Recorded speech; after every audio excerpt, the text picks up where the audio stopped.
As I said, never before seen footage of the days leading up to his arrest. Can you just talk a little bit about, was there anything that surprised you from that footage?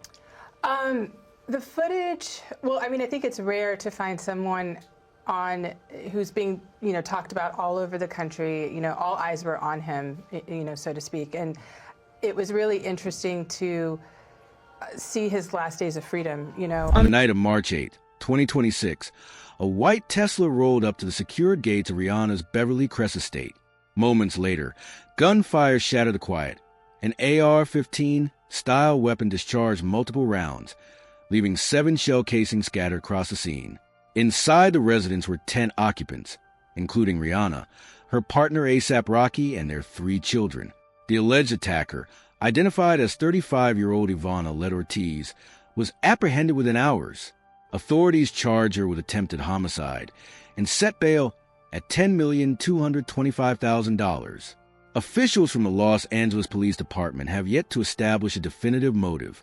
That absence of explanation has intensified unease, raising a far more Well, I think that the biggest marker of what makes this film or this series different is how much time we took into putting into the making of the film, doing our due diligence to get the right voices, to the table, this is a series that spans over 30 years.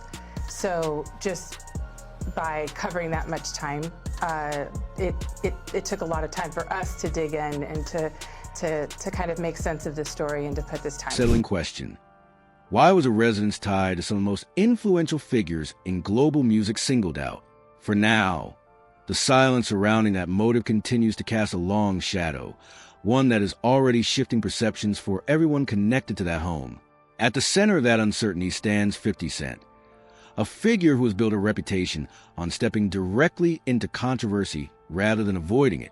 The same man who helped dismantle the image of Sean Diddy Combs through a high-profile documentary now finds himself navigating a landscape where multiple crises are colliding at once.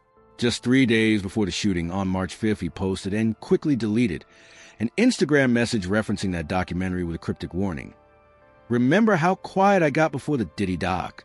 Though the message appeared aimed at T.I., its timing placed it inside a far more volatile context, one shaped by an unresolved shooting and the lingering fallout of the Jeffrey Epstein scandal. In that environment, 50 Cent doesn't read as just another voice in the chaos. He comes across as someone who actively draws attention, even as others attempt to distance themselves from it. And the shooting itself cannot be separated from what came before. Weeks earlier, the United States Department of Justice released millions of pages of documents under the Epstein Files Transparency Act. Buried within that release was phone log data indicating that Rihanna's name appeared as a recipient of calls connected to Epstein's network in early 2018. Yeah, this is a real issue. And I think Diddy's lawyers are right when you're talking about somebody who's not, supposed to not be able to be accessed in this way. And that's super scary. If he, in fact, woke up with a knife to his throat, that's freaking terrifying. Officials issued a clear disclaimer. Portions of material could be inaccurate, manipulated, or entirely false. But once her name surfaced, the narrative shifted. Because when a violent attack targets a residence of someone linked, even loosely, to records from the Epstein network, the situation no longer feels like an isolated act. It becomes something heavier, more complex, and far more difficult to contain. The LAPD has stated it is examining every angle of Ivana Let Ortiz's background. Yet as long as the motive remains undefined, speculation continues to solidify, growing into a force that official statements alone may not be able to neutralize. The same Epstein file release placed Jay-Z under a different kind of scrutiny, one driven less by confirmed evidence and more by the volatility of unverified claims. Within the documents were FBI crisis intake, reports containing anonymous tips. One account alleged waking up in a room with Harvey Weinstein and Jay-Z present. Another tip referenced Pusha T, describing him as a so-called handler connected to Roc Nation. Authorities made it explicit. These submissions were raw, unconfirmed, and potentially unreliable. Yet, once released into the public domain, their impact was immediate. What began as unverified input rapidly evolved into a cloud of suspicion hovering over one of the most influential figures in the industry. Jay-Z has not publicly responded to these claims. That silence, combined with the unresolved shooting linked to Rihanna and the broader fallout from the Jeffrey Epstein scandal, has created an atmosphere where the absence of denial is interpreted by some as tension rather than neutrality. The result is a landscape where even the most dominant figures appear momentarily immobilized, caught between speculation and incomplete facts.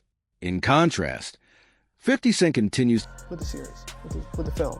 I mean, I think the intention is to give a more full-bodied experience to what happened, you know, from the people that agreed to sit down and to participate. And I feel like the film asks a lot of questions, you know, maybe more questions are asked than answers given.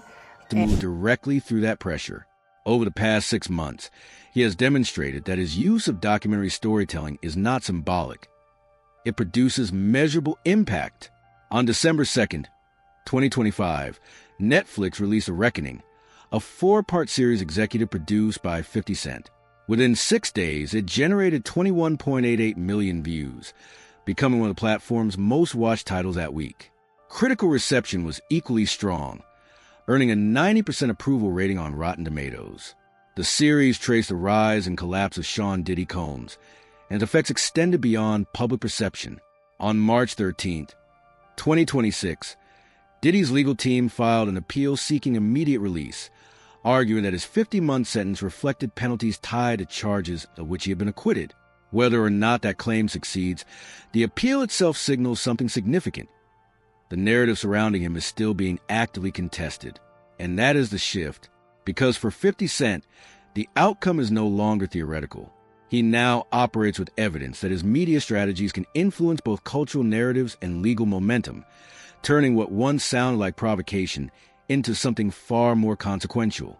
That precedent is exactly why 50 Cent's March 5th Instagram post detonated the way it did. The now-deleted upload featured a headline about a potential surviving T.I. and Tiny documentary. The caption was direct and calculated. "Remember how quiet I got before the Diddy doc? Dame thought I wasn't coming. I hope this doesn't mess up your promo tour. They're going to ask about your 20 assault cases. You might want to talk to a crisis PR team." The reference to his takedown of Sean Diddy Combs wasn't subtle. It was a signal. The same figure who had already reshaped one mogul's public narrative was implying he could do it again, this time targeting T.I. and Tamika Tiny Harris.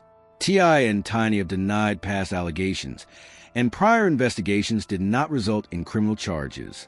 But in this context, proof isn't the immediate weapon, credibility is. And after the documentary's impact, 50 Cent's threats carry weight even before anything is released. At the same time, opposition against him has intensified, and the scale of that response reveals just how seriously the threat is being taken. In late February and early March, T.I. launched a series of diss tracks, including War, The Right One Lessons, and What Bully. His sons, King Harris and Domani Harris, joined in with their own releases. The attacks went beyond music. King Harris appeared wearing imagery tied to 50 Cent's late mother, while Domani referenced past allegations involving 50 Cent's former partner. Rick Ross publicly backed the campaign, amplifying its reach. What emerged wasn't a single feud. It became a coordinated front, in traditional hip-hop terms, absorbing multiple diss tracks without responding could be read as weakness. But 50 Cent hasn't answered with music at all, because he's not playing that game. His silence doesn't signal retreat. It signals a shift in strategy. The same pattern that defined his previous move is unfolding again. Withdraw from the noise,